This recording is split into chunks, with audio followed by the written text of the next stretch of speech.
विपदमा ज्यान गुमाएका 238 मृतकका परिवारले पाए राहत रकम। सिरिया र लेबनानमा रहेका नेपाली शान्ति सेनाको आपतकालीन उद्धारका लागि योजना बनाइरहेको नेपाली सेनाको भनाई। दिल्लीबाट काठमाडौँ आएको विस्तारा एयरमा बमको धम्कीपछि विमानस्थलमा अस्त व्यस्तता। जहाजमा बम रहेको भन्ने हल्ला मात्र भएको पुष्टि। भारतमा एक हप्ताभित्र 100 वटा उडानमा बमको धम्की, अधिकांश फेक। भारतीय व्हाट्सएपबाट त्रिभुवन विमानस्थलमा दिएको थियो बमको धम्की। राष्ट्रिय स्वतन्त्र पार्टीका सभापति रवि लामिछानेको दोस्रो दिनको बयान सम्पन्न। सहकारी ठगीमा संलग्न नरहेको जिकिर। सरकार विरुद्ध सडकमा राष्ट्रिय स्वतन्त्र पार्टी। रविलाई न्याय र भ्रष्ट विरुद्ध एकताबद्ध भइदिन जनतालाई नेताहरूको अपील। ओली देउवा लक्षित सोभिताको आक्रोश। लोकतन्त्रको गर्वबाट तानाशाहको जन्म भयो। न्यायालयप्रति सम्मान र विश्वास छ। भवन निर्माणको दान विरुद्ध बोल्ने नेताहरूलाई 7 दिनभित्र स्पष्टीकरण दिन एमालेले पठायो पत्र। निलम्बन गर्ने जिम्मेवारीबाट हटाउने अथवा निष्कासनसम्मको कारबाही हुन सक्ने। खाद्य प्रणालीमा जलवायु परिवर्तनको दुष्प्रभाव रोक्न माग। बाबुराम भट्टराईले पार्टीको नाम फेरे। कंग्रेसभित्र कुरा नमिल्दा राजनीतिक दल सम्बन्धी अध्यादेश तत्काललाई रोकियो। संघीय निजामती र शिक्षा विधेयक अगाडि बढाउन सभामुखको ताकेता। समिति सभापतिहरूको सभामुखसँग गुनासो। न सांसद आउँछन् न चिया खुवाएको पैसा छ, कसरी बैठक बस्ने। सहकारी प्रकरणमा धनराज गुरुङ एकातिर टाल्दा अर्कोतिर पुवाल। सुरुमा घर बेचेर ऋण तिरेको दावी गरेका गुरुङले अहिले भने मिनबहादुरबाट ऋण लिएको हुँ, सम्पत्ति विवरण बुझाउँदा भुलेछु। धनराजले मिनबहादुरबाट लिएको ऋणमाथि गम्भीर प्रश्न। 22,000 जना डेङ्गु संक्रमित मध्ये 11 जनाको मृत्यु। धनुषामा स्कुल बसले ठक्कर दिँदा बालिकाको मृत्यु, स्थानीयले जलाए बस। जेबी राईको कोर टिममा रहेका वकिल राष्ट्रपतिका कानुनी सल्लाहकार रहेको खुल्यो। प्रहरी महानिरीक्षक वसन्त कुँवरका साक्खी दाई बाबुराम कुँवर अनुसन्धानमा तान्न राष्ट्रिय स्वतन्त्र पार्टीको चुनौती। लघुवित्तबाट सहकारीका लागि लिएको ऋण नतिरेपछि एमाले सांसद तथा सार्वजनिक लेखा समितिका सभापति ऋषिकेश पोखरेलकी पत्नी तनावमा। आफूलाई कालो सूचीबाट हटाउन माग गर्दै पोखरेलकी श्रीमती अदालतमा। खानेपानी मन्त्रीको भनाई, काठमाडौँमा अब वर्षायाममा पनि मेलम्चीको पानी आउने व्यवस्था गर्छौं। विपद व्यवस्थापन न्यूनीकरणमा नयाँ प्रविधिको विकास गर्दै युवाहरू। घट्दै मखमली फूल र मालाको माग, निराश छन् किसान। राज्य विरुद्ध आन्दोलन गरेको भन्दै राष्ट्रिय स्वतन्त्र पार्टीका 2 उपसभापति सहित 9 जना नेतालाई पक्राउको माग गर्दै युवराज सफलले प्रहरीमा दिए जाहेरी। तारे होटलमा प्लास्टिक बोतलको पेय पदार्थ बिक्रीमा रोक। स्वास्थ्य मन्त्रीको 100 दिन स्वास्थ्य बीमा 5 लाख पुर्याउने घोषणादेखि स्वयंसेविकालाई निशुल्क यातायातसम्म। 5 लाख पुर्याउने घोषणा कार्यान्वयनमा नजाँदै मन्त्रीको सफलताको सूचीमा थपियो। कोर्ला सडकको भौतिक प्रगति 80%। हरेक नेपालीलाई बिमा गर्न बाध्य पार्ने कानुन बनाउन माग। हङकङमा हुने हङकङ क्रिकेट सिक्सेसमा नेपाली टिमको कप्तानी सन्दीप जोरा र प्रशिक्षणको जिम्मेवारी पूर्व कप्तान ज्ञानेन्द्र मल्ललाई। इरानका लागि जासुसी गर्ने 7 इजरायली पक्राउ, मृत्युदण्ड हुन सक्ने। पेरुमा पूर्व राष्ट्रपतिलाई 20 वर्षको जेल सजाय। लेबनानको अस्पताल बनीको बङ्करमा खजना रहेको इजरायलको खुलासा। लाल सागरमा समुद्री मार्गको सुरक्षा गर्न इजिप्टको आग्रह। लेबनानमा इजरायली हवाई आक्रमण, 16 जनाको मृत्यु, 24 जना घाइते। र स्वास्थ्य सम्बन्धी जानकारीमा आज तनावले कसरी हाम्रो मुटुलाई असर गर्छ र यसबाट कसरी बच्न सकिन्छ, यो सम्बन्धी जानकारी सहित देश विदेशका 35 महत्त्वपूर्ण खबर संक्षिप्त रूपमा लिएर आएका छौं। हाम्रो भिडियो सामग्री अन्तिमसम्म हेर्नुहोला। शुभ प्रभात, इन्साइड नेपाल न्युजमा यहाँहरू सम्पूर्णलाई हार्दिक स्वागत छ। म सुजन पौडेल। आज मिति 2081 साल कार्तिक महिनाको 7 गते बुधबार, इस्वीसम्म 2024 अक्टोबर 23 तारिक। आज कार्तिक कृष्ण षष्ठी तिथि। दर्शकवृन्द, सदाका दिन जस्तै आज पनि हामी देश दुनियाँको ताजा अनि महत्त्वपूर्ण खबर अपडेट सहित तपाईँ माझ उपस्थित भएका छौँ। तपाईँले हाम्रो न्युज बुलेटिन कहाँबाट हेर्दै हुनुहुन्छ, कृपया आफ्नो गाउँठाउँको नाम तलको कमेन्ट बक्समा लेखिदिनु होला। प्रस्तुत गरेको समाचार सामग्री मन परेको छ भने कृपया हाम्रो भिडियो सामग्रीमा एउटा लाइक अवश्य गरिदिनु होला। आउनुहोस् आजको समाचार सुरुवात गरौं। विपदमा ज्यान गुमाएका 238 मृतकका परिवारले राहत रकम बुझेको सम्बन्धी प्रसङ्गबाट। गृह मन्त्रालयले गत असोज दोस्रो साता बाढी पहिरो र डुबानका कारण ज्यान गुमाएकाहरूको परिवारलाई राहत रकम दिएको छ। मन्त्रालयका प्रवक्ता सहसचिव ऋषिराम तिवारीका अनुसार विपदमा परि ज्यान गुमाएका 238 जना मृतकका परिवारलाई राहत रकम दिएको छ। उनीहरूलाई प्रति मृतक 2 लाख रुपियाँका दरले रकम दिएको हो। विपदमा ज्यान गुमाएका मध्ये 12 जनाको परिवारले पनि राहत पाएका छैनन्। पारिवारिक विवरण एकिन नभएको, हकदार नभएको, कागजात मिलाउन बाँकी रहेको जस्ता कारणले उनीहरूको परिवारलाई राहत रकम दिन नसकेको तिवारीले जानकारी दिनुभयो।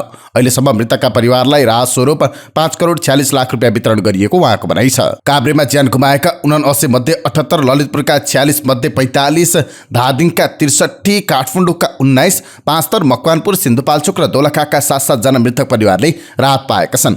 यस्तै सोलुखुम्बुका 5, धनकुटा र रौतहटका 4-4, सर्लाही र सिन्धुलीका 3-3, झापा, मौतर र रूपन्देहीका 2-2, इलाम, धनकुटा, उदयपुर, ओखलढुङ्गा, रामेछाप, सप्तरी र सिराहाका 1-1 जना मृतक परिवारलाई पनि राहत रकम दिएको मन्त्रालयले जनाएको छ। विपदमा परि 177 जना घाइते भएका थिए भने 18 जनाको अवस्था अझै अज्ञात रहेको छ। प्रधान सेनापति अशोक राज सिग्देलले सिरिया र लेबनानमा रहेका नेपाली शान्ति सैनिकको आपतकालीन उद्धारका लागि आवश्यक योजना तयार गरिरहेको जानकारी दिनुभएको छ। आइतबार रक्षा मन्त्रालयमा भएको पत्रकार सम्मेलनका क्रममा बोल्दै उहाँले यस्तो बताउनु भएको हो। उहाँले सिरिया र लेबनानमा अहिले युद्ध चर्किरहेको र नेपाली शान्ति सेनाहरू त्यहाँ रहेको भन्दै उनीहरूलाई आपतकालीन उद्धार आवश्यक भएको खण्डमा उद्धारका लागि आपतकालीन योजना नेपाली सेना र रक्षा मन्त्रालयको समन्वयमा बनाइरहेको बताउनु भएको छ। इजरायल र लेबनानमा अहिले चरमपन्थी समूह हिजबुल्लाह बीच युद्ध जारी छ। संयुक्त राष्ट्र संघको शान्ति मिसन युनिफिल अन्तर्गत लेबनानमा खटिएका नेपाली शान्ति सैनिक केही असहज अवस्थामा रहेको भए पनि सुरक्षित रहेको उहाँले बताउनुभयो। उहाँले भन्नुभयो 52 जना सिरियामा छन्, 1329 जनाको फौज शान्ति सेनामा छ। 1329 जना मध्ये अहिले कतिपय अप्ठ्यारो स्थितिमा रहेका सैनिकहरू भनेको केही मात्र छन्। उनीहरूको अवस्थाको हकमा सुरक्षाको दृष्टिकोणले हेर्ने हो भने लडाईँ भइरहेको ठाउँ हो, उनीहरू द्वन्द्वको बीचमा छन्, गोली हानाहान भइरहेको क्षेत्रमा छन्। सामान्य अवस्थाको भन्दा सुरक्षाको स्थिति अलिकति असहज छ, तर त्यो असहज स्थितिमा पनि उनीहरू पूर्णतया सुरक्षित छन्। बङ्करहरूमा बसेका छन्। कदम कदाचित धेरै ठुलो खालको स्थिति आयो भने त्यस्तो परिस्थितिमा के गर्ने भन्नेमा हेडक्वार्टरले यसको योजना बनाउँदैछ। नेपाली सेना र रक्षा मन्त्रालयको समन्वयमा यस्तो अवस्थामा त्यहाँ तैनात फौजलाई कसरी नेपाल ल्याउने र सुरक्षित स्थानमा लैजाने भन्ने योजना तयार गरेका छौँ। हामी त्यहाँ रहेका नेपाली सेनासँग प्रत्यक्ष सम्पर्कमा छौँ। हाम्रो फौजलाई अप्ठ्यारो पार्ने सम्भावना धेरै कम छ। उहाँले शान्ति सेनामा रहेका नेपाली सैनिकलाई अप्ठ्यारो पार्ने सम्भावना पनि कम रहेको दाबी गर्नुभयो। दिल्लीबाट हिजो साँझ काठमाडौँ स्थित त्रिभुवन अन्तर्राष्ट्रिय विमानस्थलमा अवतरण भएको विस्तारा एयरमा बम राखेको सूचना गलत पुष्टि भएको छ। विस्तारा एयर 155मा चेक जाँच गर्दा विस्फोटक पदार्थ नभेटिएको उपत्यका प्रहरी कार्यालयकी एआइजी किरण बज्राचार्यले जानकारी दिनुभयो। उहाँले भन्नुभयो, त्यस्तो केही फेला परेको छैन। तालिम प्राप्त कुकुर परिचालन गरेर चेक जाँच गरेका छौँ। विमानमा सवार 157 यात्रुले चेक जाँचपछि आफ्नो ब्यागेज जिम्मा लिएका छन्। दिल्लीबाट उडेको विमान दिउँसो 4:30 त्रिभुवन अन्तर्राष्ट्रिय विमानस्थलमा भएको थियो। अवतरण हुनु अघि नै विमानको सुरक्षा हेर्ने जिम्मेवार व्यक्तिले बम राखिएको सूचना दिएपछि आइकाओको मापदण्ड अनुसार सर्च गरिएको विमानस्थल सुरक्षा कार्यालयका एसएसपी डम्बर विकले जानकारी दिनुभयो। सूचना दिल्लीबाट नै विमान कम्पनीमा आएको रहेछ। सर्च गर्दा त्यस्तो केही भेटिएन। सर्च अपरेसन पूरा भएसँगै सो विमान दिल्लीतर्फ फर्किएको त्रिभुवन विमानस्थल नागरिक उड्डयन कार्यालयले जनाएको छ। उक्त विमानमा बम रहेको धम्कीपछि विमानस्थलमा उडान अवतरण रोकिएको थियो। यता भारतमा एक हप्ताभित्र 100वटा उडानमा बमको धम्की आएको छ र अधिकांश फेक रहेका छन्। जहाजभित्र बम रहेको झुट्टा हल्ला र धम्कीले भारतीय विमान कम्पनीहरू आक्रान्त छन्। भारतीय सञ्चार माध्यमका अनुसार पछिल्लो एक हप्ताभित्र मात्रै 100 भन्दा बढी धम्की खेप्नु परेको छ। धम्की आएका मध्ये धेरैजसो असत्य हुने गरेको पाइएको हिन्दुस्तान टाइम्सले जनाएको छ। गत आइतबार मात्र एक दिनमा इन्डिगो एयर, आकाशा एयर र विस्तारा एयरका जहाजलाई लिएर 20वटा धम्की आएका थिए। यसले गर्दा विमान कम्पनीले ठूलो आर्थिक क्षति पनि बेहोर्नु परेको समाचारमा उल्लेख छ। भारतीय नागरिक उड्डयन मन्त्री के राम मोहन नाइडूले विमान कम्पनीमा धम्की बढेपछि कानुन नै संशोधन गर्न लागि बताउनु भएको छ। दोषीलाई नो फ्लाइट सिस्टममा राख्ने गरी कानुन संशोधन गर्न लागि हो। उनले भनेका छन्, हामीले झुट्टो धम्की दिने काममा संलग्नलाई नो फ्लाइट लिस्टमा राख्ने गरी कानुनी परिमार्जन गर्ने योजना बनाएका छौँ। गत शुक्रबार दिल्लीबाट लन्डनका लागि उडेको विस्तारा एयरको विमानमा बमको धम्की आएपछि उक्त विमानलाई डाइभर्ट गरी जर्मनीको फ्र्याङ्कफर्ट पुर्याउनु परेको थियो। बमको धम्कीका कारण विमानस्थलहरू र विमान कम्पनीलाई हैरानी बढाइरहेको छ। अक्टोबर 14मा मुम्बईबाट न्युयोर्कको जोन अफ केनेडी विमानस्थलका लागि उडेको एउटा 777 बोइङ टेकअफ लगत्तै बमको धम्की आएको थियो। 200 यात्रु र करिब 130 टन इन्धन बोकेको सो विमानको 100 टन इन्धन डम्प गरेर सुरक्षित अवतरण गर्नुभएको थियो। यसबाट विमानलाई एकैपटक इन्धन बापत मात्रै $1,20,000 क्षति भएको टाइम्स अफ इन्डियाले जनाएको छ। यसरी बम राखेको भन्दै गलत सूचना राख्नुको कारण पत्ता लागेको छैन। यद्यपि कतिपय सञ्चार माध्यमले यस्ता धम्कीलाई खालिस्तानी अभियानसँग जोडेर हेरेका छन्। बम राखिएको सूचनापछि भारतबाट भएका विभिन्न अन्तर्राष्ट्रिय उडान डाइभर्ट पनि भएका छन्। यस्तै थ्रेड आएपछि अघिल्लो साता सिङ्गापुरमा फाइटर जेट समेत परिचालन गरेर विमानलाई स्कट गरिएको थियो। समाचार संस्था रोइटर्सका अनुसार एयर इन्डियाको विमानमा बम रहेको भन्दै एयरलाइन्सलाई कसैले इमेल गरेको थियो। पछि विमानलाई अवतरण गराएर जाँच गर्दा त्यहाँ शङ्कास्पद वस्तु फेला परेको थिएन। यता नेपालमा पनि विस्तारा एयरको विमानमा बम राखिएको धम्कीपूर्ण सूचना एक भारतीयले विमानको सेक्युरिटीलाई दिएको पाइएको छ। नेपाल नागरिक उड्डयन प्राधिकरणका सूचना अधिकारी समेत रहनुभएका उपप्रबन्धक ज्ञानेन्द्र भुलका अनुसार व्हाट्सएपमा कल तथा म्यासेज गरेर उनले उक्त सूचना दिएका थिए। बमको हल्लापछि विस्तारा विमानका यात्रुहरूलाई विशेष रूपमा बढी सर्च गरेर उच्च निगरानीका साथ इमिग्रेसनबाट बाहिर पठाइएको थियो। त्यसक्रममा अन्य विमानबाट आएका यात्रुलाई विमानभित्रै राखिएको थियो। विस्ताराका यात्रुहरूको पूर्ण चेक जाँच पछि मात्र बाँकी यात्रुले विमानस्थल प्रवेश पाएका थिए। राष्ट्रिय स्वतन्त्र पार्टीका सभापति रवि लामिछानेको दोस्रो दिनको बयान हिजो सम्पन्न भएको छ। मंगलबार बयानका लागि रविलाई सरकारी वकिल कार्यालय कास्कीमा उपस्थित गराइएको थियो।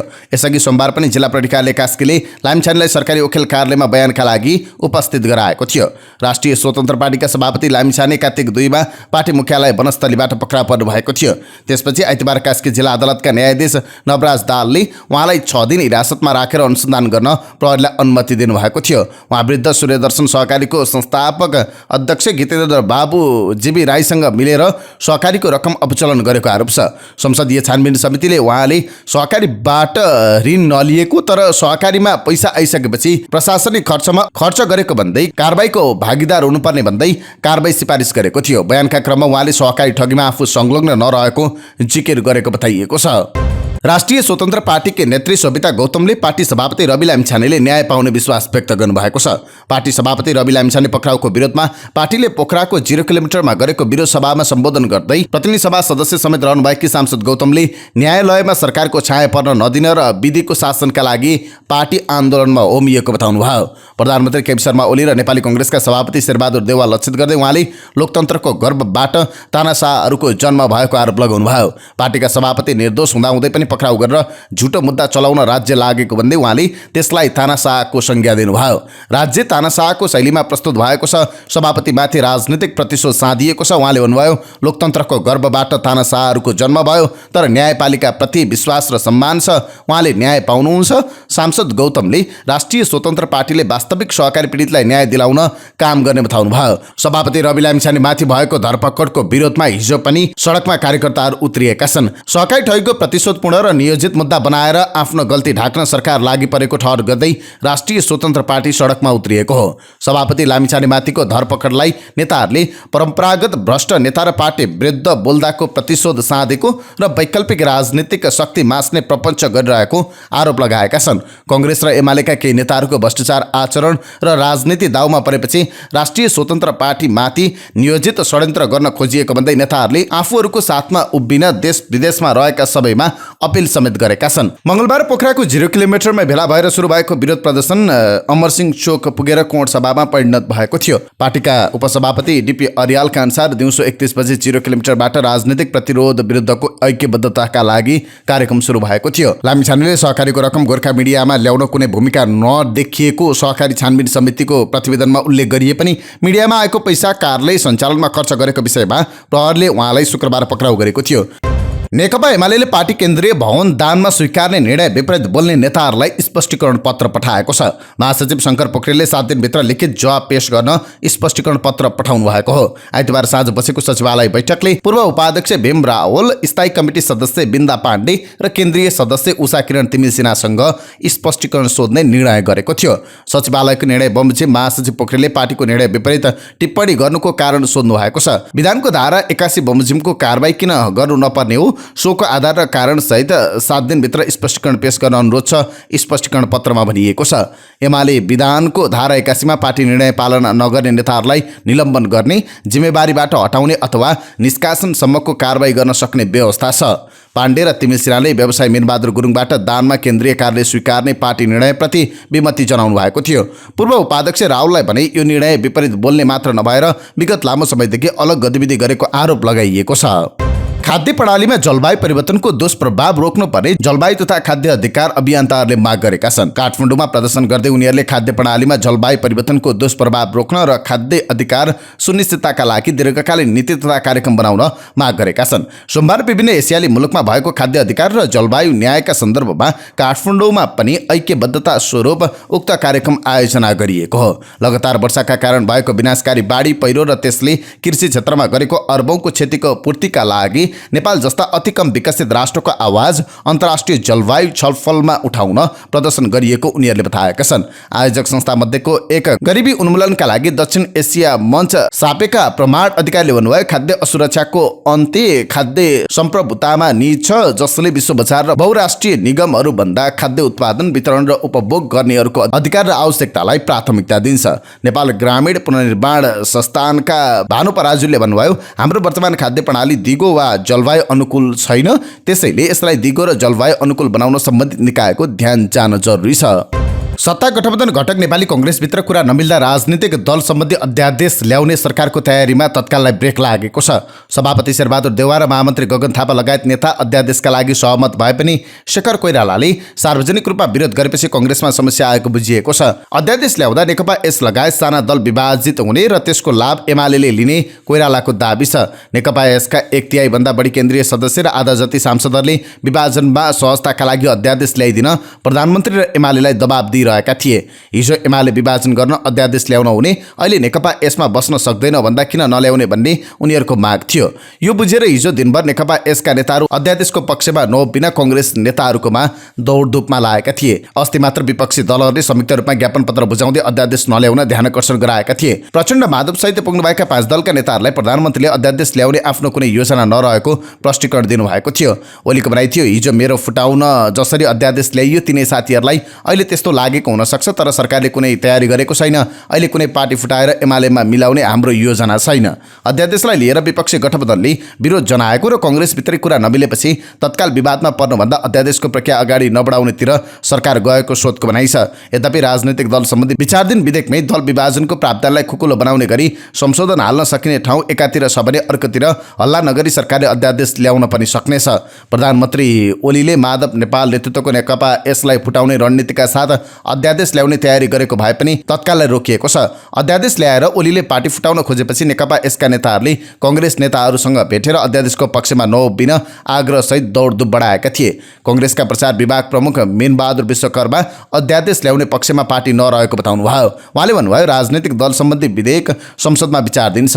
यस्तो बेलामा त्यही विधेयकलाई ओझेलमा पार्ने गरी अर्को अध्यादेश नल्याउँ भन्ने हाम्रो कुरा हो। दलहरू बलियो भएर जानुपर्ने बेलामा फुट्न सक्ने आधारमा अध्यादेश नल्याउँ भन्ने हो। प्रधानमन्त्री ओलीले प्रयास गरेको, तर पार्टी सभापति देउवाले अहिले हतार नगर्न भनेको उहाँले बताउनुभयो। उहाँले भन्नुभयो, हामी अहिले राष्ट्रिय सहमतिको कुरा गरिरहेका छौँ, अरू दललाई चिड्याउने गरी नजाउँ भनेर पार्टी सभापतिले भन्नुभएको छ। प्रधानमन्त्रीले पनि अध्यादेश ल्याउने योजना नभएको विपक्षी दलसँग भनिसक्नु भएको छ। उहाँले भनेको भन्दा बाहिर हाम्रो पनि धारणा छैन। ओलीसँग आइतबार राति भएको भेटघाटमा भने देउवा गगन अध्यादेशप्रति सकारात्मक देखिएको छलफलमा सहभागी एक नेताको भनाइ छ, तर शेखरको विरोधपछि देउवा अहिले ब्याक सरेको उनीहरूको दाबी छ। शेखर निकट सांसद सञ्जय गौतमले आफूहरू अध्यादेशको विपक्षमा रहेको बताउनुभयो। उहाँले भन्नुभयो, अध्यादेशबारे हामीसँग छलफल भएको छैन। यो अध्यादेश ल्याएर पार्टी विभाजन गर्दा जन अस्थिरता बढ्छ, हामी त्यसको पक्षमा छैनौँ। एमालेका मुख्य सचेतक महेश बर्तौला सरकारले आवश्यकताको आधारमा अध्यादेश ल्याउन सक्ने बताउनुहुन्छ। संसद नचलेको बेला संविधानले दिएको अधिकार प्रयोग गरेर शासन प्रशासन सञ्चालनको क्रममा अध्यादेश आउने कुरा स्वाभाविक हो, तर सरकारले आवश्यकताको आधारमा ल्याउने कुरा हो। संविधानले दिएको अधिकारभित्र बसेर सरकारले गर्नै पर्ने काम गर्छ, उहाँको भनाइ थियो। नेकपा यसका सम्मानित नेता जलनाथ खनालले भने साना पार्टीका केही मान्छे किनेर एमालेलाई ठुलो दल बनाउने ओलीको प्रयास भएको दाबी गर्नुभएको छ। कङ्ग्रेसले सहमति जनाए अनौठो हुने उहाँको भनाइ छ। उहाँले भन्नुभयो, साना पार्टीलाई फुटाउने, त्यसमा पनि हाम्रो पार्टीलाई फुटाएर कतिपय मान्छे किनेर आफ्नो पार्टी सबैभन्दा ठुलो पार्टी बनाउने उद्देश्यले गरिँदैछ भन्ने आएको छ। यस्तो कुरामा दुई ठुला दलबीच सहमति हुँदैछ भने अर्को आश्चर्य र अनौठो कुरा हुन्छ। यी दुई दल यो अनौठो किन गर्दैछन् भन्ने छर्लङ्ग भइसकेको छैन। उहाँले पार्टीका 1-2 जना जान सक्ने भए पनि बाहिर हल्ला भए जस्तो ठुलो पङ्क्ति जाँदैछन् भन्ने कुरामा कुनै सत्यता नभएको जिकिर गर्नुभयो। सभामुख देवराज घिमिरेले संविधान कार्यान्वयनसँग सम्बन्धित विधेयकहरूलाई जतिसक्दो छिटो अगाडि बढाउन संसदीय समितिहरूलाई आग्रह गर्नुभएको छ। मंगलबार राजनीतिक दलका प्रमुख सचेतक र सचेतक तथा संसदीय समितिका सभापतिहरूलाई बोलाएर उहाँले संविधान संशोधनको विषयमा बहस हुन थालिसक्दा समेत संविधान कार्यान्वयनका लागि आवश्यक कानुन बनाउन नसक्नु विडम्बनापूर्ण रहेको बताउनुभयो। संघीय निजामती सेवा सम्बन्धी विधेयक र विद्यालय शिक्षा विधेयकको नामै लिएर उहाँले के समस्याले अपेक्षित गतिमा अगाडि बढ्न नसकेको भनेर समिति सभापतिहरूलाई सोध्नु भएको थियो। संघीयता कार्यान्वयनसँग सम्बन्धित 2वटा विधेयक समितिमा विचाराधीन छन्। संविधान संशोधनको कुरा आइरहेको छ। घिमिरेले भन्नुभयो, छिटो गरौँ, संघीयता कार्यान्वयनसँग सम्बन्धित विधेयक आउन ढिला नगरौँ। संघीय संसद सचिवालयका अनुसार प्रतिनिधि सभाका विषयगत समितिमा 15वटा विधेयक विचाराधीन छन्। यसमध्ये संविधान कार्यान्वयनसँग जोडिएको संघीय निजामती सेवा विधेयक राज्य व्यवस्था तथा सुशासन समितिमा दफावार छलफलमा छ। संघीय निजामती सेवा विधेयक 21 फागुन 2080 मा तत्कालीन संघीय मामिला तथा सामान्य प्रशासन मन्त्री अनिता देवीले प्रतिनिधि सभामा दर्ता गर्नुभएको थियो। यो विधेयकमाथि सांसदहरूले 124 समूहमा 1583 वटा संशोधन हालेका छन्। विधेयक दफावार छलफलका लागि 15 जेठ 2081 मा राज्य व्यवस्था समितिमा पुगेको थियो, तर समितिले विधेयकमाथि छलफलको सुरुवात नै गरेको छैन। संविधान कानुनसँग जोडिएको अर्को विधेयक हो विद्यालय शिक्षा विधेयक। तत्कालीन शिक्षा विज्ञान तथा प्रविधि मन्त्री अशोक कुमार राईले प्रतिनिधि सभामा दर्ता गरेको यो विधेयकमा सांसदहरूले 152 समूहमा 1758 वटा संशोधन प्रस्ताव दर्ता गरेका छन्। शिक्षा स्वास्थ्य तथा सूचना प्रविधि समितिले यो विधेयकमाथि छलफल चलाइरहेको छ, तर धेरै संशोधन परेको र संशोधनकर्ता सांसदहरूको व्यस्तताले दफावार छलफलले अपेक्षित गति लिन नसकेको समिति सभापति अमर बहादुर थापाले बताउनुभयो। विधेयकमा छलफल चलाइरहेको छु, तर छिमल्न गाह्रो भयो। सभामुखसँगको छलफलमा सभापति थापाले भन्नुभयो, संशोधनकर्ता सांसदहरूले आइदिनुहुन्न। विधेयक संविधान र संहिताको मर्म अनुरूप समेत नआएकाले समितिले छलफल गरेर मात्रै नटुङ्गिने उहाँको भनाइ छ। विद्यालय शिक्षा विधेयक संविधानसँग बाजिन्छ, संघीयता र नयाँ संविधानसँग मेल खाँदैन। यो विधेयक पक्षगामी छ। उहाँले भन्नुभयो, विधेयकमाथि शीर्ष तहमा सैद्धान्तिक रूपमै छलफल हुन आवश्यक छ। त्यसपछि सभामुख घिमिरेले समितिले सक्ने जति पहल लिन र शीर्ष तहमा छलफल आवश्यक रहेको विषय पहिचान गरेर लिखित रूपमा आफूलाई दिन आग्रह गर्नुभएको छ। मिल्न सक्ने विषय मिलाउनुस्, केमा अप्ठ्यारो भएको छ त्यो मलाई दिनुस्। राजनीतिक दलका बीचमा सहमति जुटाउनु पर्ने विषयबारे लिखित भएपछि म शीर्ष तहमा छलफल गर्छु, सभामुख घिमिरेले भन्नुभयो। प्रधानमन्त्री विपक्षी दलका नेता र प्रमुख सत्ता घटक दलका शीर्ष नेताहरूलाई बोलाएरै छलफल गर्ने सभामुख घिमिरेको आश्वासन छ, तर अरू विषयमा छलफल अगाडि बढाउन समिति सभापतिलाई सभामुखले निर्देशन दिनुभएको थियो। शिक्षा विधेयकमा नमिलेका वा शीर्ष तहमा छलफल गर्न आवश्यक विषय पहिचान गर्न सभामुख घिमिरेले शिक्षा विज्ञान तथा प्रविधि मन्त्री विद्या भट्टराई, संसदीय समिति शिक्षा स्वास्थ्य तथा सूचना प्रविधि समिति सभापति थापा र समितिका सचिव दशरथ धमलालाई जिम्मेवारी नै तोकिदिनु भएको छ। सत्तारूढ नेकपा एमालेका मुख्य सचेतक महेश बर्तौलाले समितिमा विचाराधीन विधेयकलाई कसरी छिटो अगाडि बढाउने भन्ने विषयमा छलफल भएको जानकारी दिनुभयो। उहाँका अनुसार संसदको अधिवेशन सुरु भए लगतै समितिहरूमा विचाराधीन विधेयक पेश गर्ने गरी काम गर्नुपर्नेमा जोड दिनुभएको छ। पहिलेको ट्रेन्ड अनुसार मङ्सिर अन्तिम साता वा पुसको पहिलो साता संसदको अधिवेशन आह्वान हुन्छ। 1.5 महिनाको समय सदुपयोग गरौँ र समितिमा विचाराधीन विधेयकमाथिको छलफल अगाडि बढाउँ भन्ने नै मुख्य उद्देश्य हो। प्रमुख प्रतिपक्ष माओवादी केन्द्रका प्रमुख सचेतक हितराज पाण्डेले पनि कानुन निर्माणलाई गति दिने विषयमै छलफल भएको बताउनुभयो। कुन दल र कुन सांसद अनुपस्थित भए भन्ने पहिचान गरेर अगाडि बढ्न सुझाएको बताउनुभयो। उद्योग तथा वाणिज्य, श्रम तथा उपभोक्ता हित समितिका सभापति अब्दुल खानका अनुसार सभामुख घिमिरेले अब बस्ने प्रतिनिधि सभाको बैठकमा विचाराधीन सबै विधेयक पेश गर्ने गरी काम गर्न निर्देशन दिनुभएको छ। अब बस्ने 5औं अधिवेशनमा सबै विधेयक अनिवार्य रूपमा पेश गर्नका लागि सभामुखले निर्देशन नै दिनुभएको छ, बैठकपछि सभापति खानले भन्नुभयो। यता छलफलकै क्रममा प्रतिनिधि सभा अन्तर्गतका संसदीय समितिका सभापतिहरूले चिया खुवाउने खर्च समेत अपुग भएको बताउँदै समितिको बैठक राख्न नसकिएको गुनासो सभामुख देवराज घिमिरेसँग राखेका छन्। सभामुखले समितिको प्रभावकारितामा प्रश्न उठाएपछि समिति सभापतिहरूले बैठकमा सांसदहरू नआउने गुनासो गरेका थिए। बैठकमा कोरम पुर्याउन कठिन छ, चिया खाजा खुवाउने पैसा छैन, उद्योग समितिका सभापति अब्दुल खानले भन्नुभयो। अनि समिति कसरी प्रभावकारी हुन्छ? शिक्षा समितिका सभापति अमर बहादुर थापा र अर्थ समितिका सभापति सन्तोष चालिसेले सांसदहरू समिति बैठकमा अनुपस्थित भएको उल्लेख गर्दै एक दिन संसद र अर्को दिन समितिको बैठक राख्ने गरी क्यालेन्डर बनाउन प्रस्ताव गर्नुभएको छ, तर सभामुख घिमिरेले उक्त प्रस्ताव अस्वीकार गर्नुभएको थियो। सांसदहरूले दुर्गममा जान सकिएन भनेका कारण हप्तामा 3 दिन लगातार बैठक गरेर 4 दिन समय सांसदहरूलाई दिएको घिमिरेले भन्नुभयो। यो विकल्पमा जान सकिएन। समिति सभापतिहरूले पनि बैठक चलाउन खर्च कम भएको बताएका थिए। संसद सचिवालयले समितिहरूलाई बैठक राख्न हरेक बैठकमा 5000 दिने गरेको छ, तर सभापतिहरूले त्यो रकमले चिया खुवाउन समेत अपुग भएको बताएका थिए। दिउँसो संसद हुने भएपछि बिहान बैठक राख्नुपर्ने हुन्छ। सांसदहरूलाई खाना खुवाउन सकिएको छैन। समिति सभापतिहरूले भने कसरी बैठक राख्ने? सभापतिहरूले गुनासो गरेपछि संघीय संसदका महासचिव यज्ञ प्रसाद पाण्डेले अबदेखि खाना खुवाउन पुग्ने बजेट व्यवस्था गर्ने बताउनुभयो। उहाँले बैठक खर्च 7500 पूर्वाधार पुर्याउने गरी बजेट आएको बताउनुभयो। सम्बन्ध विच्छेद गरिसकेकी पूर्व पत्नीले सहकारीबाट लिएको ऋण तिर्न नेपाली कांग्रेसका उपसभापति धनराज गुरुङले अपनाएको बाटो शंकास्पद देखिएको छ। सुरुमा घर बेचेर ऋण तिरेको दाबी गर्नुभएका गुरुङले अहिले भने ऋण लिएर सहकारीको रकम तिरेको बताउन थाल्नु भएको छ। पाटनको कुम्बेश्वर स्थित मितेरी सहकारीबाट ज्योति गुरुङ अर्थात् धनराजकी पूर्व पत्नीले कानुन विपरीत ऋण लिएकी थिइन्।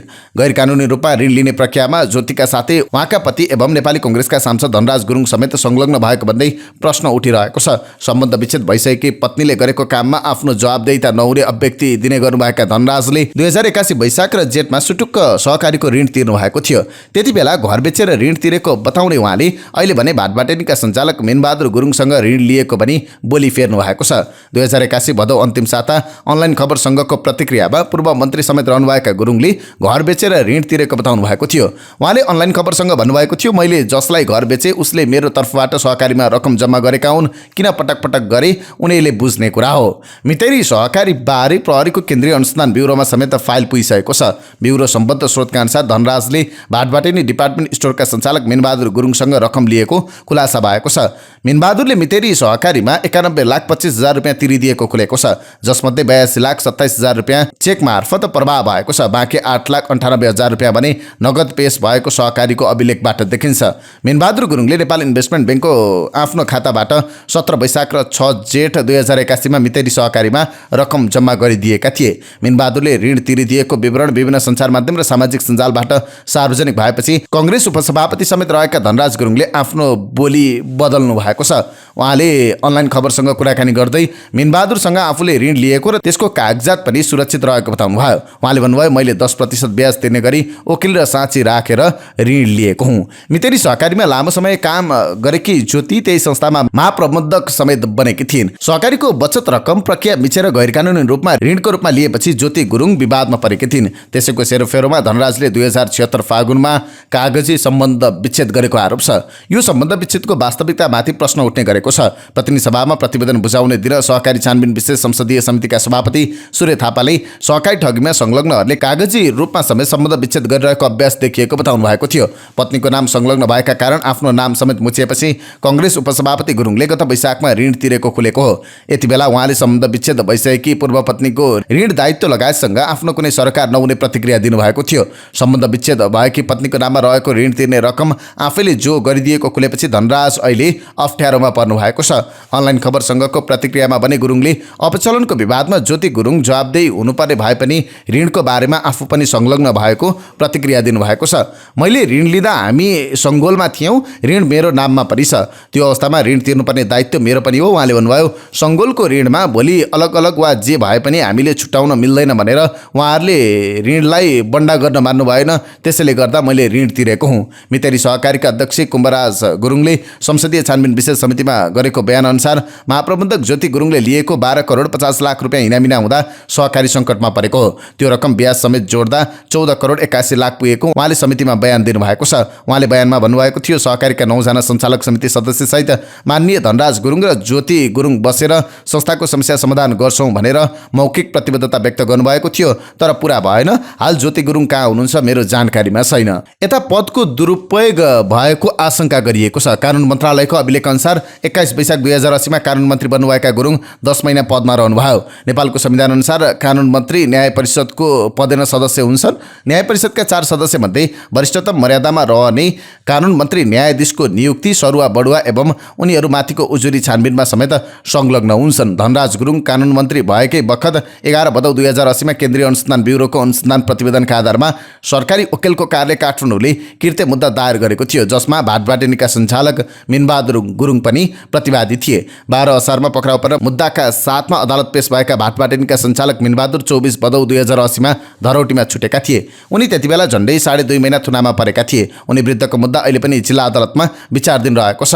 कानुन मन्त्री गुरुङले भने आफू पदमा हुँदा शक्तिको कुनै दुरुपयोग नगरेको जिकिर गरेका छन्। मिनबहादुर गुरुङ विरुद्ध मुद्दा चल्दा र अदालतबाट आदेश हुँदा म कानुन मन्त्री थिएँ, तर अदालतलाई प्रभावित पारेको भन्ने माथिको आरोप 100% गलत हो, उहाँको भनाइ छ। यता सार्वजनिक पदमा भएको व्यक्तिले आफ्नो सम्पत्ति विवरण अनिवार्य रूपमा तोकिएको निकायमा बुझाउनुपर्छ। सांसदको रूपमा गुरुङले पनि संघीय संसद सचिवालयमा सम्पत्ति विवरण बुझाउनु भएको छ। झण्डै 1 करोड रुपियाँ ऋण लिएको विषय त्यसमा समावेश नगरेको स्वीकार गर्नुभएको छ। उहाँले अनलाइन खबर संघको प्रतिक्रियामा भन्नुभएको छ, ऋणको कुरा त्यति बेला छुटेछ, अब त्यसलाई पनि समावेश गरेर सम्पत्ति विवरण पेश गर्नु पर्ला। उहाँले सम्पत्ति विवरणमा ऋण रकम भुलेको बताउनु भएको छ। देशभर पुष्टि भएका 22,000 जना डेङ्गु संक्रमित मध्ये 11 जनाको मृत्यु भएको छ। एपिडेमियोलोजी तथा रोग नियन्त्रण महाशाखा EDCD को पछिल्लो तथ्याङ्क अनुसार गत जनवरी यता हालसम्म 22,082 जनामा डेङ्गु संक्रमण भएको छ। सोमध्ये 11 जनाको मृत्यु भएको हो। यस्तै डेङ्गु संक्रमण 27 जिल्ला मध्ये 76 जिल्लासम्म फैलिएको महाशाखाले जनाएको छ। डेङ्गु संक्रमण सबैभन्दा बढी काठमाडौँमा फैलिएको छ। काठमाडौँमा डेङ्गु संक्रमणबाट हालसम्म 3,594 जना प्रभावित भएका छन्। त्यस्तै कास्कीमा 3,188 जनामा डेङ्गु संक्रमण पुष्टि भएको छ। डेङ्गु एडिज एजिप्टाई जातको पोथी लामखुट्टेको टोकाइबाट सर्ने एक प्रकारको कीटजन्य रोग हो। लामखुट्टेको टोकाइबाट बस्न पुरा शरीर ढाक्ने कपडा लगाउने, खाल्डाखुल्ली पुर्ने, खानेपानी वा ढल चुइएको छ भने तत्काल मर्मत गर्ने, खाली भाँडाकुँडा घोप्टाएर राख्ने, पानीको ट्याङ्की पुरै खाली गरेर सफा गरिरहने, सुत्ने बेला झुलको प्रयोग गर्नुपर्ने चिकित्सकहरूको सुझाव छ।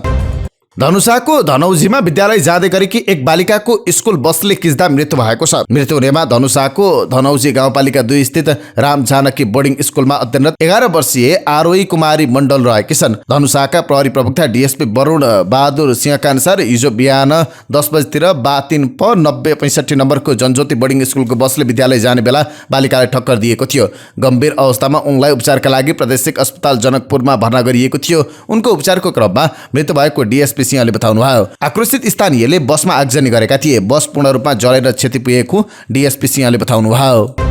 राष्ट्रपति रामचन्द्र पौडेलका कानुनी सल्लाहकार बाबुराम कुँवर सहकारी ठगीमा फरार जीवी राईका लागि कानुनी सल्लाहकार भएको खुलेको छ। उनले गोर्खा मिडियामा मासिक तलब नै खाएर राईलाई कानुनी सल्लाह दिने गरेका थिए। हाई प्रोफाइल वकिलको परिचय बनाएका कुँवर हालका प्रहरी महानिरीक्षक वसन्त कुँवरका साक्षी दाई पनि हुन्।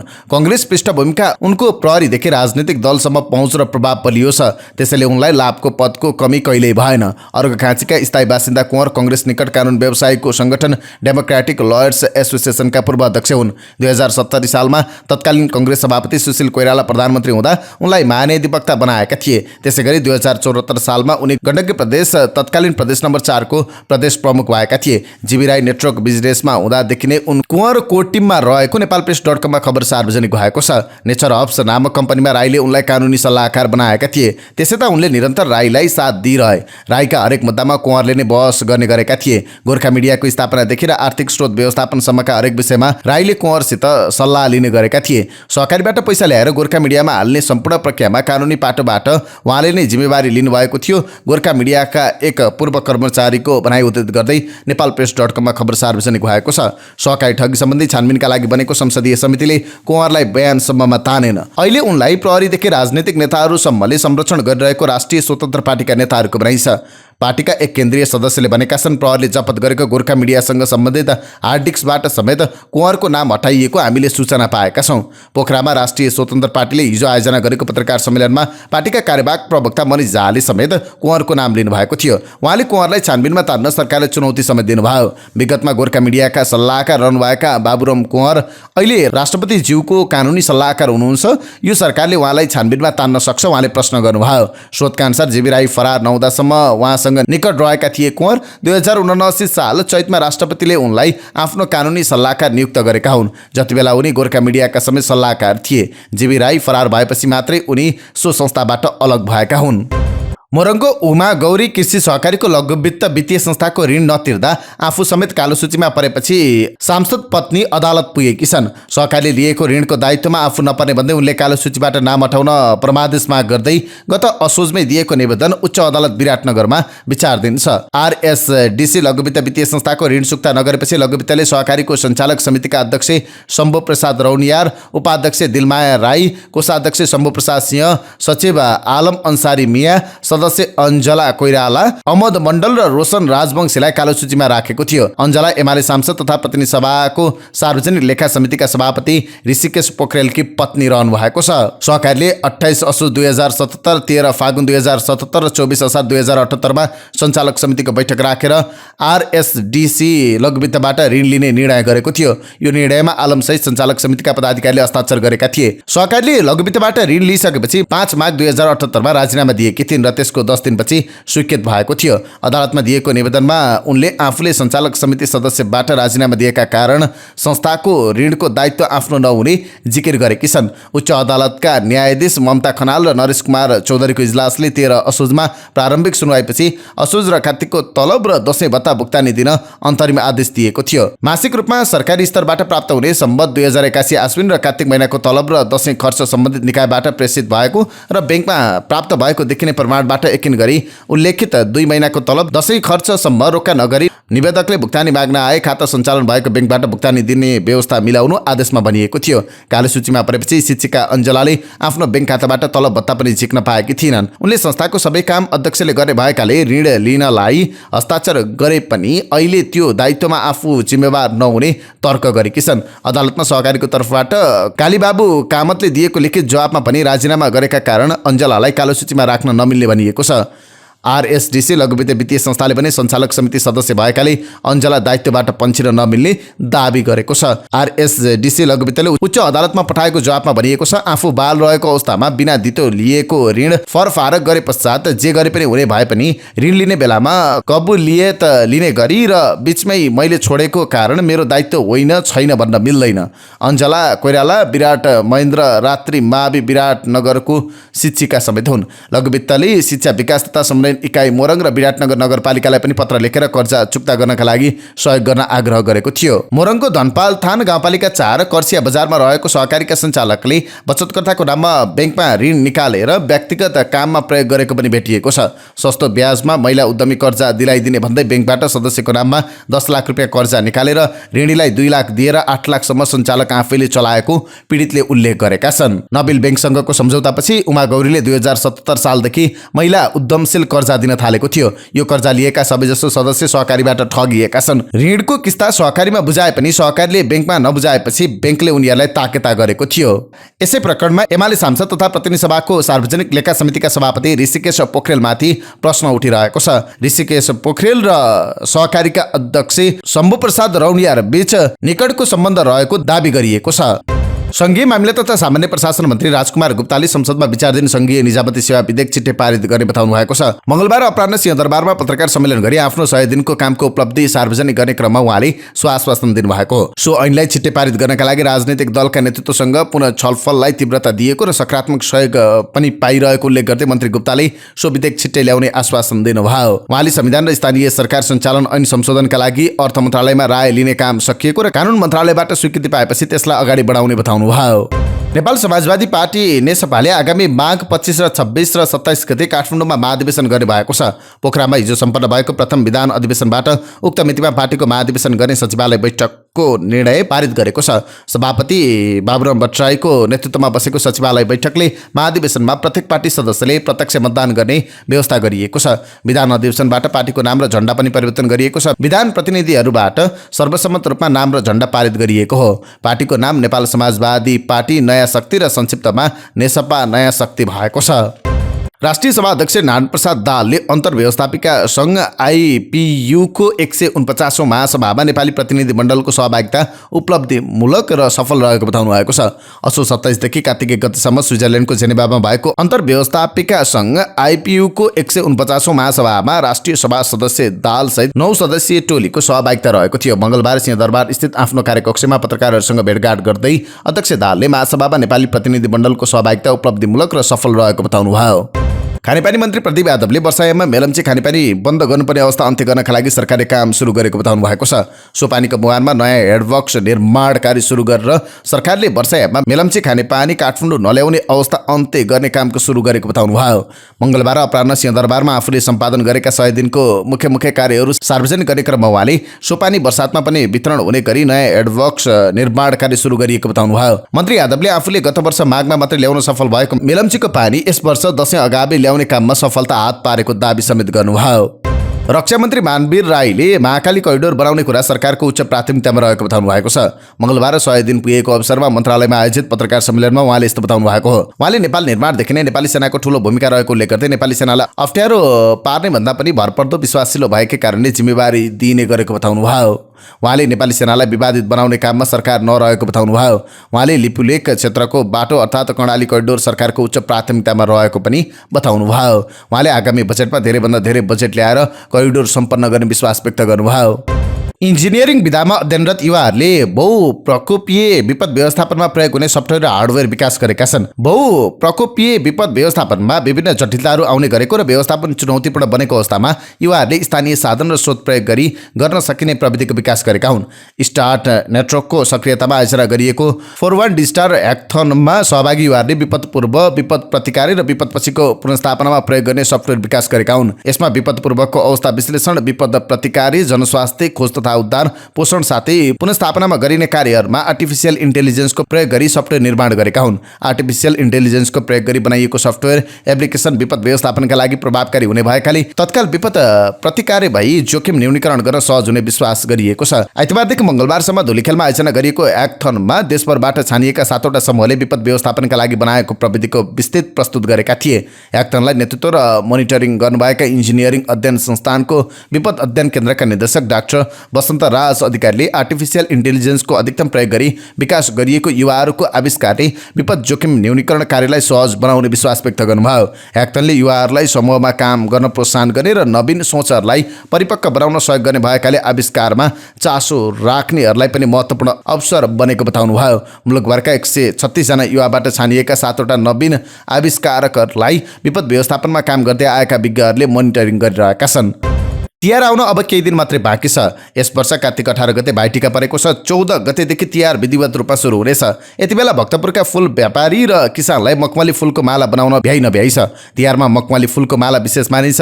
त्यसैले पनि भक्तपुरवासी यति बेला माला उन्न, फूल टिप्नमा व्यस्त छन्। भक्तपुरको गुड्डुका कृषक मखमली फूल टिप्न बिहानै बारीमा पुग्छन्। दिउँसो घाम लागेको बेलामा बिहान टिपेको फूल उन्छन् र माग अनुसार बजार पठाउँछन्। मखमली फूलको पकेट मान्ने गुड्डुको मुख्य आय स्रोत नै फूलको व्यापार हो। किसान एक अर्कामा अर्म पर्म गरी मखमली फूलको खेती गर्दछन्। नेपालीहरूको सांस्कृतिक पर्व तिहारमा विशेष माग हुने र नजिकको बजार काठमाडौँलाई पाएक बनाई माला उन्ने काम गरिरहेको स्थानीयको भनाइ छ। भक्तपुर गुड्डुकी जानुका कार्की यस वर्ष धेरै पानी परेकाले फूल राम्रो नभएको बताउनुभयो। अहिलेसम्म 25,000 रुपियाँ जतिको माला बिक्री गरिसकेको उहाँको भनाइ छ। उहाँले माला र फूलको मूल्य भने विगतको सरह नै रहेको बताउनुभयो। एउटा मालाको 25 रुपियाँसम्म बेच्ने गरेको बताउनुभयो। स्थानीय सुमित्रा कार्की फूल राम्रो नभएको गुनासो गर्नुहुन्छ। युवा पुस्ताले चासो नदेखाउने र वृद्धले काम गर्न नसक्दा गुड्डुमा फूलको उब्जनी नै मासिने हो कि भन्ने चिन्ता उहाँलाई छ।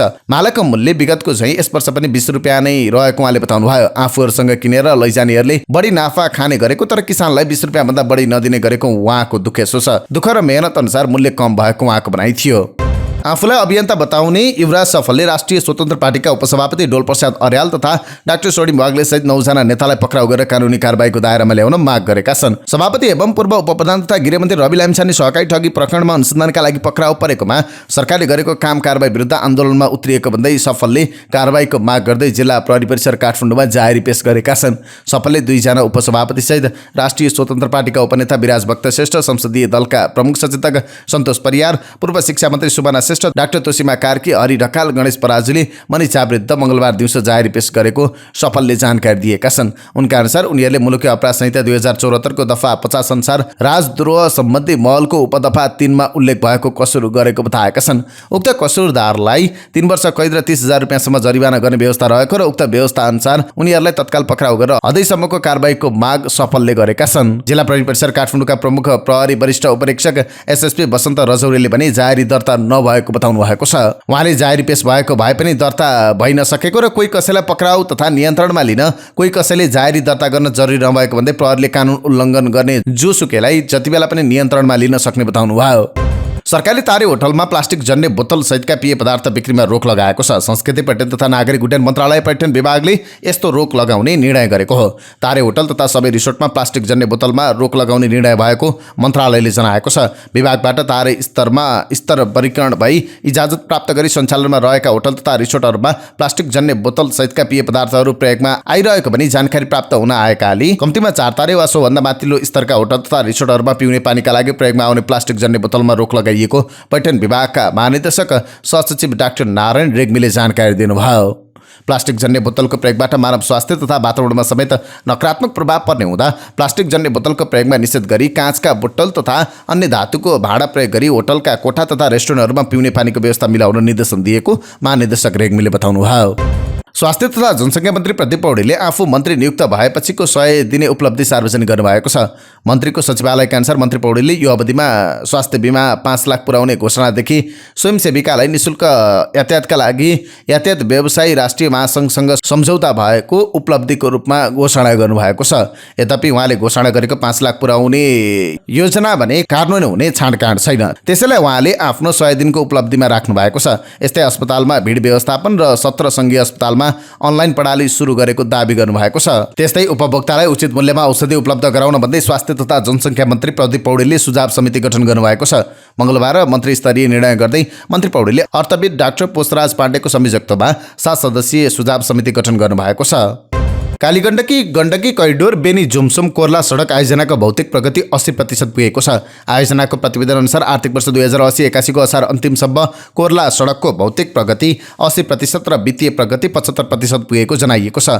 राष्ट्रिय गौरवको कोर्ला सडक आयोजना 2073 मङ्सिर 8 गते सुरु भई निर्माण अगाडि बढाइएको थियो। पर्वतको मालडुङ्गादेखि म्याग्दी हुँदै मुस्ताङको उत्तरी कोर्ला नाकासम्मको 202 किलोमिटर सडक स्तरोन्नति तथा पुलपुलेसा निर्माणका लागि बजेट विनियोजन गरिएको थियो। आयोजनाले सुरुवाती देखि गत आर्थिक वर्षको असारसम्म 7 अर्ब बजेटको ठेक्का लगाइसकेको छ।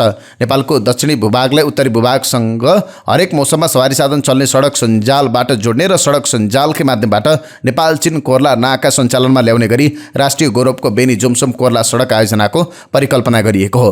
आयोजना प्रमुख ध्रुव झाका अनुसार राष्ट्रिय गौरव 202 किलोमिटर सडक निर्माण कार्य आर्थिक वर्ष 2079-80 मा सम्पन्न गर्ने प्रक्षेपण गरिएको थियो। तर सडक निर्माणमा देखिएका विभिन्न समस्या र प्राकृतिक विपद लगायतका चुनौती रहेकाले आयोजनाको संशोधित सम्पन्न अवधि थप भएको छ। उहाँले पछिल्लो आकलन अनुसार आर्थिक वर्ष 2082-83 सम्म आयोजनाको काम सम्पन्न हुने बताउनुभयो। नेपाल बिमा प्राधिकरणका अध्यक्ष सूर्यप्रसाद सिलवालले बिमा गर्न बाध्य बनाउने गरी कानुनी प्रबन्ध गर्न सरकारसँग आग्रह गर्नुभएको छ। नेपाल बिमा प्राधिकरणले मंगलबार काठमाडौँमा गरेको पत्रकार सम्मेलनमा उहाँले आफू 7 प्रदेशका विभिन्न क्षेत्रहरूमा पुग्दा नागरिकमा बिमाबारे जानकारी नपुगेको बताउनु भएको छ। नीतिबाट बिमाका लागि बाध्य बनाउन सके त्यसको फाइदा बिमित स्वयंले पाउने अध्यक्ष सिलवालले बताउनुभयो। म 7 प्रदेशको क्षेत्रमा पुगेको छु। बिमा भनेको कुरा सुनेको छ, बिमा उसले गरेको छैन। यसका 2 कारण छन्। मसँग पैसा छ तर म गर्दिन किनभने मलाई वाहियात लाग्छ एउटा कारण, अर्को मलाई गर्नु चाहिँ छ तर मसँग पैसा छैन। त्यसकारण हामीले अहिले सरकारसँग लबिङ गरिरहेको कुरा भनेकै बिमा गर्न बाध्य बनाउनु पर्यो भन्ने हो। समावेशी बिमा सम्बन्धी अन्तर्राष्ट्रिय सम्मेलन काठमाडौँमा सुरु भएको छ। बिमा प्राधिकरण, नेपाल बिमक संघ, जीवन बिमक संघ र Nepal micro insurance association, Munich रे फाउन्डेसन तथा माइक्रो इन्स्योरेन्स नेटवर्क संघको सहकारीमा सम्मेलनको 20औं संस्करण आयोजना गरिएको हो। हङकङमा हुने हङकङ क्रिकेट सिक्सेसमा नेपाली टिमको कप्तानी सन्दीप जोराले र प्रशिक्षण जिम्मेवारी पूर्व कप्तान ज्ञानेन्द्र मल्लले गर्नुहुने भएको छ। नेपाल क्रिकेट संघ क्यानले मंगलबार प्रतियोगितामा सहभागी हुने 7 खेलाडी र प्रशिक्षकको नाम सार्वजनिक गरेको छ। जसअनुसार नेपाली टिममा सन्दीपसँगै लोकेश बम, नारायण जोशी, विवेक यादव, प्रतीश जेसी, दिपेन्द्र रावत र राशिद खान रहेका छन्। नोभेम्बर 1 देखि 3 सम्म हङकङमा हुने प्रतियोगितामा नेपाल समूह बीमा छ। यस समूहमा नेपालसँगै इङ्ल्यान्ड र अस्ट्रेलिया छन्। प्रतियोगितामा कुल 12 टिमको सहभागिता जसलाई प्रत्येक समूहमा 3 टिम रहने गरी 4 समूहमा विभाजन गरिएको छ। कस्तो प्रतियोगिता हो त हङकङ सिक्सेस? हङकङमा आयोजना हुने प्रतियोगिताको पहिलो संस्करण सन् 1992 मा भएको थियो। प्रतियोगितामा एक टिमले 5 ओभरको इनिङ खेल्नेछन्, जसमा टिमका हरेक 7 मध्ये 6 खेलाडी मैदानमा उत्रनेछन्। प्रत्येक टिमले आफ्नो 5 ओभरको इनिङमा विकेट किपर बाहेक 5 फरक खेलाडीलाई 1 ओभर बलिङ गर्न दिनुपर्नेछ। एक इनिङमा 5 ओभर मात्र हुने हुँदा यस प्रतियोगिताका प्रत्येक खेलमा आक्रामक ब्याटिङको अपेक्षा गरिन्छ। खेलका दौरान हुने वाइड र नोबलबाट विपक्षी टिमले 2 रन प्राप्त गर्नेछन्। त्यस्तै 5 ओभरको इनिङ सकिनु अगावै ब्याटिङ गर्ने टिमले 5 विकेट गुमाए 6औं ब्याट्सम्यानले एक्लै ब्याटिङ गर्न पाउनेछन्, जसका लागि उक्त ब्याट्सम्यानले 1 जना रनर अप पाउनेछन्। कुनै टिमका ब्याट्सम्यानले खेलका दौरान 31 रन बनाएपछि रिटायर हुने नियम छ, तर पछिका ब्याट्सम्यान आउट वा रिटायर भएपछि भने उक्त ब्याट्सम्यान पुनः मैदान प्रवेश गर्न पाउनेछन्। प्रतियोगिताको फाइनल खेलमा भने 1 ओभर 8 बलको हुने नियम छ। अब के अन्तर्राष्ट्रिय प्रसंग संक्षिप्त रूपमा इरानका लागि जासुसी गरेको आरोपमा इजरायलमा 7 इजरायली नागरिक पक्राउ परेका छन्। पक्राउ पर्नेहरूमाथि 2 वर्षसम्म इरानका लागि जासुसी गरेको र उसका लागि सहयोग काम गरेको आरोप छ। यो सबैभन्दा गम्भीर घटना मध्ये एक हो, इजरायलका एक प्रहरी प्रवक्ताले भनेका छन्। यसका लागि उनीहरूलाई मृत्युदण्ड हुन सक्ने बताइएको छ। यी सबै अभियुक्त हाइफा वा उत्तरी इजरायलका बासिन्दा हुन्। यिनीहरूमा केही वर्ष अघि सेनाबाट भागेका सिपाही पनि रहेको बताइएको छ। 2 जना भने 16-17 वर्षका नाबालिग पनि छन्, तर उनीहरूको परिचय भने खुलाइएको छैन। उनीहरूले 2 वर्षमा करिब 600 वटा मिसन पूरा गरेको अधिकारीहरूको भनाइ छ। आरोपीहरूले पैसाको लोभमा इरानका लागि गुप्तचर सूचना सङ्कलन गर्ने गरेको बताइएको छ। आरोपीहरूले इरानलाई इजरायलको सैन्य अड्डा र आणविक हतियार र गोला बारुदको जानकारी दिएको भनिएको छ। उनीहरूले दिएको जानकारीका आधारमा इरानले इजरायलका धेरै ठाउँमा आक्रमण पनि गरेको थियो। पेरुका पूर्व राष्ट्रपति एलेक्जान्द्रो टोलेदोलाई 20 वर्ष 6 महिनाको जेल सजाय सुनाइएको छ। भ्रष्टाचार र सम्पत्ति शुद्धिकरण गरेको अभियोग प्रमाणित भएपछि उनलाई त्यहाँको एक अदालतले सो सजाय दिएको हो। उनले 3 करोड 50 लाख अमेरिकी डलर घुस लिएर दक्षिण पेरुमा सडक बनाउने करार ब्राजिलको एउटा निर्माण कम्पनीलाई दिएको अभियोजनकर्ताहरूको आरोप छ। उनी सन् 2001 देखि सन् 2006 को बीचमा राष्ट्रपति थिए। उनी 5 वर्ष अघि क्यालिफोर्नियामा पक्राउ परेका थिए। त्यहाँ उनी कयौं वर्ष बसेर काम गरेका थिए। गएको वर्ष मात्रै उनलाई अमेरिकालाई सुपुर्दगी गरिएको थियो। यो करार पाउन आफूले पेरु र अमेरिकाबाट कयौं अधिकारीहरूलाई 10 लाख डलर घुस दिएको उनले स्वीकार गरेका थिए। यस मामिलामा घुस लिएको अभियोग लागेपछि प्रहरीले समात्नु अघि पेरुका पूर्व राष्ट्रपति एलन ग्रासियाले घरमै सन् 2019 मा आफैलाई गोली हानेर आत्महत्या गरेका थिए। यस मामिलामा 2 पूर्व राष्ट्रपतिहरू पेद्रो पाल्बो र ओलान्ता हुमाल माथि पनि छानबिन भइरहेको छ। चीनले ताइवान नजिकैको भूमिमा गोला बारुद सहित सैन्य अभ्यास गरेको छ। एक हप्ता अघि मात्र चीनले टापुको वरिपरि ठूलो सैन्य अभ्यास गरेको थियो। पछिल्लो वर्षहरूमा चीनले ताइवानको तट नजिकै सैन्य अभ्यासहरूलाई व्यापक बनाएको छ। बेजिङले मंगलबार ताइवानबाट 105 किलोमिटर टाढा रहेको न्युसान स्थानीय समयअनुसार मंगलबार बिहान 9 बजेदेखि 4 घण्टासम्म सैन्य अभ्यासका लागि बन्द गर्ने जानकारी दिएको थियो। ताइवानका प्रमुखले सो क्षेत्रको स्थायित्वका लागि सैन्य अभ्यास गर्न नहुने सुझाएका थिए। चीनको सैन्य अभ्यास बढीसँगै अमेरिकाले सो क्षेत्रमा आफ्नो उपस्थिति बढाउँदै रहेको छ। यसअघि अमेरिकाको नौसेनाले मात्र ताइवान प्रायद्वीपको गस्ती गर्ने गरेको थियो। पछिल्लो समय अमेरिकाको सहयोगी रहेको क्यानाडा, जर्मनी, अस्ट्रेलिया र जापानले पनि गस्तीमा सहभागिता जनाउन थालेका छन्। गत हप्ता मात्र अमेरिका र क्यानाडाले आफ्नो युद्धपोत सो क्षेत्रमा पठाएका थिए। इजरायल र हमासबीच 1 वर्षभन्दा बढी समयदेखि युद्ध चलिरहेको छ। यो सँगै युद्धको ज्वाला लेबनान र इरानसम्म पुगेको छ। गाजाका हमास प्रमुख याह्या सिन्वार र बेरुतमा हिजबुल्लाह प्रमुख हसन नसरल्लाह मारिएका छन्। अहिले इजरायलले लगातार एकपछि अर्को चकित पार्ने दाबी गर्दै आएको छ। इजरायली रक्षा बलले हिजबुल्लाहको वित्तीय केन्द्रबारे गुप्त जानकारी खुलासा गरेको छ। आइडिएफका अनुसार नसरल्लाह मारिएको बङ्करमा खजना थियो। आइतबार राति इजरायली वायुसेनाले गरेको हवाई हमलापछि यो खुलेको हो। यी आक्रमणको उद्देश्य इरान समर्थित आतंकवादी संगठन हिजबुल्लाह सञ्चालनका लागि आर्थिक सहयोग गर्ने क्षमतालाई कमजोर पार्नु थियो। आइडिएफका अनुसार यो गोप्य बङ्कर बेरुतको केन्द्रमा रहेको अल सयल अस्पतालको मुनि छ। हसन नसरल्लाहको यस बङ्करमा ठूलो मात्रामा सुन र नगद भएको बताइएको छ। आज म एक स्थान सम्बन्धी गुप्तचर जानकारी सार्वजनिक गर्दैछु। आइडिएफका प्रवक्ताले भनेका छन्, दक्षिण बेरुतको अल सयल अस्पताल मुनि लुकाइएको बङ्करमा 50 करोड डलरको नगद र सुनको खजना रहेको उनले बताएका छन्। यो पैसा लेबनानी राज्य पुनर्निर्माण गर्न प्रयोग गर्न सकिने उनले बताएका छन्। इजरायली सेनाले हिजबुल्लाहका यी आर्थिक लक्ष्यहरूमा सटिक हमला गरेको थियो। हमलामा कडा सुरक्षा व्यवस्था भएको गोप्य स्थानलाई लक्षित गरिएको थियो। त्यहाँ एउटा भूमिगत सेफ छ जसमा नगद र सुनको रूपमा करोडौं डलर राखिएको थियो। हिजबुल्लाहले त्यो पैसा इजरायलमा आक्रमण गर्न प्रयोग गरिरहेको थियो उनले भनेका छन्। तर उनले आक्रमणमा सबै रकम नष्ट भयो कि भएन भन्ने बारे चाहिँ बताउन चाहेनन्। भारतले प्यालेस्टाइनका जनतालाई मद्दतका लागि राहत सामग्री पठाएको छ। संयुक्त राष्ट्रसङ्घको शरणार्थी संस्था UNRWA मार्फत ती सहायता पठाइएको हो। सहायताको पहिलो खेपमा भारतबाट 30 टन खाद्यान्न र औषधि पठाइएको छ। मंगलबार रवाना भएको सहायताको पहिलो खेपमा कयौं अत्यावश्यक र सामान्य औषधिहरू बाहेक शल्यक्रियामा प्रयोग हुने उपकरण र हाई एनर्जी बिस्कुटहरू पनि थिए। इजरायल र प्यालेस्टाइन बीच जारी द्वन्द्वले ठूलो संख्यामा सर्वसाधारण प्रभावित भइरहेका छन्। द्वन्द्वमा ठूलो संख्यामा मानिसको मृत्यु पनि भएको छ।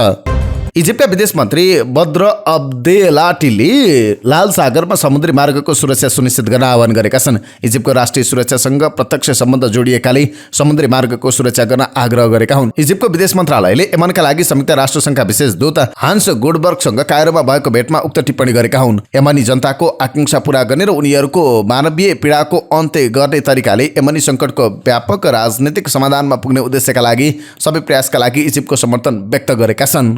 अब आजका लागि स्वास्थ्य सम्बन्धी जानकारीमा आज हामीले तनावले कसरी हाम्रो मुटुलाई असर गर्छ यो सम्बन्धी जानकारी लिएर आएका छौं। दैनिक अनेक समस्याले घेर्दा मानिसले तनाव धेरै लिइरहेका छन्। भावनात्मक तनावले डिप्रेसन र एन्जाइटी गराउँछ भनेर हामी मध्ये धेरैले सुनेका छौं। चिकित्सकले पनि हरेक रोगको समाधानका लागि तनाव कम लिन सुझाइरहेका छन्। सायद कसैलाई मात्र थाहा होला, लगातार तनावले मुटुमा पनि समस्या गराउँछ। तनावले कसरी मुटु प्रभावित हुन्छ त? भावनात्मक तनावले शरीरमा नकारात्मकता बढाउँछ। वास्तवमा तनाव बढ्ने बित्तिकै शरीरमा तनाव हर्मोन कोर्टिसोल र एड्रेनालाइनको स्तर बढ्न थाल्छ। यी दुई स्तर बढ्नु भनेको मुटुका लागि राम्रो संकेत होइन। नकारात्मक भावना बढ्दै जाँदा यी हर्मोनको चाप रगतको माध्यमबाट सम्पूर्ण शरीरमा सञ्चार गर्न थाल्छ। शरीरका अन्य अङ्गमा विशेष गरी मुटुलाई असर गर्छ। यी हर्मोन बढेपछि मुटुको छिटो धड्कन बढ्न थाल्छ र रक्तनली साँघुरो हुन थाल्छ। फलस्वरूप रक्त प्रवाह प्रभावित हुन थाल्छ। त्यसबाहेक हर्मोनको प्रभावले रगतमा चिनीको मात्रा पनि बढाउँछ।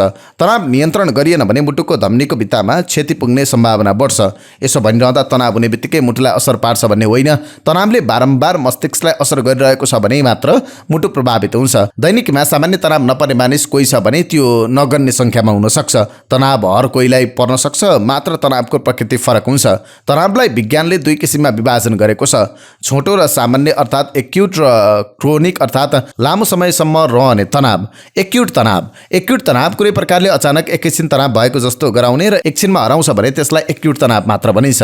केही अध्ययनले भने अस्थायी रूपमा अचानक आउने तनावले मुटुमा समस्या देखिन सक्ने पुष्टि गरेको छ। कहिलेकाहीँ अचानक घट्ने घटनाको खबरले समेत मानिसमा हृदयघात गराएको घटना थुप्रै छन्। त्यस्तै दीर्घ तनाव दैनिक हप्तौं महिना र त्यस समयभन्दा बढी रहन्छ भने त्यो दीर्घ तनाव हो। दीर्घ तनावले अप्रत्यक्ष रूपमा रक्तचाप बढाउँछ, मुटुको धमनीहरू सुन्नाएर साँघुराउँछ, जसले मुटुको चालमा अनियमितता ल्याउँछ, मुटुमा हुने विद्युतीय गतिविधिलाई खलबलाउँछ, जसले गर्दा मुटुमा रगत राम्रोसँग पम्प हुन पाउँदैन। यस सम्बन्धी अनुसन्धानदाताहरू मुटुमा यति धेरै असर तनावले मात्रै कसरी परिरहेको छ भनेर अध्ययनमा जुटिरहेका छन्। तनावले दीर्घरोग नभएकाहरूको मुटुमा उत्तेजना ल्याएर मुटुको गति अनियमित गराउँछ। सँगै पहिलेबाटै मुटुको जोखिम मानिने दीर्घरोग, मधुमेह, उच्च रक्तचाप र कोलेस्ट्रोल छ भने अत्याधिक र लगातार तनावले अझ बढी असर पर्न सक्छ। यी समस्याबाट पहिलेबाट गुज्रिरहेका व्यक्तिहरूमा हृदयघातको जोखिम बढाउँछ। त्यही दीर्घ रोगका कारण पहिले नै केही मात्रामा कोरोनरी धमनीमा मासुको केही डल्लो जमेर त्यो भाग साँघुरिएको हुन्छ। यस्तोमा बोसोको डल्लोले केही मात्रामा पहिले नै जमेको अवस्थामा छ भने तनाव हर्मोन बढेर रक्त सञ्चार हुने बाटो नै बन्द गरिदिएर अचानक हृदयघात हुन सक्छ। अब तनाव हाबी भई मुटुमा असर गरेको लक्षण: कमजोरी र ऊर्जाको कमी महसुस हुन थाल्छ, छातीको दुखाइ बढ्ने र भारी हुन्छ, रक्तचाप पनि बढ्न थाल्छ, रक्त सञ्चार प्रभावित भई सास फेर्न गाह्रो हुन्छ, कसैलाई बेग्लै किसिमको डराएको अनुभूति हुन्छ जसलाई पल्पिटेसन पनि भनिन्छ। यस्तोमा आफ्नो मुटुको धड्कन आफैले सुनेको अनुभव हुन सक्छ। अब तनावलाई कसरी मुटुमा हाबी हुन नदिने त? सबैभन्दा पहिलो तनावपूर्ण खबर नसुनाउने। घरमा पहिले नै मुटु वा अन्य दीर्घरोग भएका सदस्य छन् भने उनीहरूलाई सकेसम्म खुसियाली वातावरणमा राख्नुपर्छ। अप्रिय र तनाव हुने खालको खबरबाट भरसक टाढा राख्नुपर्छ। त्यस्तै पर्याप्त निन्द्रा, पर्याप्त सुत्दा शरीरमा हर्मोनको असन्तुलन नियन्त्रण हुन सक्छ। यसो गर्दा शरीर दिनभर सक्रिय रहन्छ, थकान र कमजोरीबाट बच्न सकिन्छ। 7 देखि 9 घण्टा सुत्दा कोर्टिसोलको मात्रा नियन्त्रण भई तनाव र मोटोपनबाट राहत मिल्छ। त्यस्तै व्यायामलाई प्राथमिकता। एक निश्चित उमेरपछि शरीरका अङ्गहरूमा कमजोरी हुन थाल्छ। यस्तोमा शरीर बुढो भयो भने आराम मात्र गरिरहनु हुँदैन, बरु दिनमा एकपटक व्यायाम गरी शरीरलाई सक्रिय राख्नुपर्छ। शरीर सक्रिय र ऊर्जाशील रहेमा स्वतः सानो तनावले ठूलो प्रभाव पार्दैन। त्यस्तै चिकित्सकसँग परामर्श। तनाव भइरहन्छ र यसबाट उम्किन सकिरहेको छैन भने मनोचिकित्सकसँग परामर्श लिनुपर्छ। तनावकै कारण मुटुको धड्कन बढ्नु र सास फेर्न गाह्रो हुनु गम्भीर समस्याको लक्षण हो। यो समस्या भए चिकित्सकलाई तुरुन्त देखाइहाल्नुपर्छ। यसबाट समय अगावै हृदयघातको जोखिमबाट बच्न सकिन्छ। यिनै समाचार सामग्री सहित हामी समाचारको अन्त्यमा आइपुगेका छौं। प्रस्तुत गरेको समाचार सामग्रीमा तपाईको केही टिका टिप्पणी भए तलको कमेन्ट बक्समा लेखिदिनु होला। दैनिक रूपमा सत्य अनि तथ्य खबर अपडेटका लागि हाम्रो यस युट्युब च्यानललाई सब्स्क्राइब गर्न नबिर्सिनु होला। दिनभरको न्युज अपडेट बेलुकी 6 बजे हाम्रो यस युट्युब च्यानलमा हेर्न सक्नुहुन्छ। जाँदै प्रस्तुत गरेको समाचार सामग्री मन परेको छ भने कृपया हाम्रो भिडियो सामग्रीमा एउटा लाइक अवश्य गरिदिनु होला। तपाईको बाँकी पल सुखद रहोस्।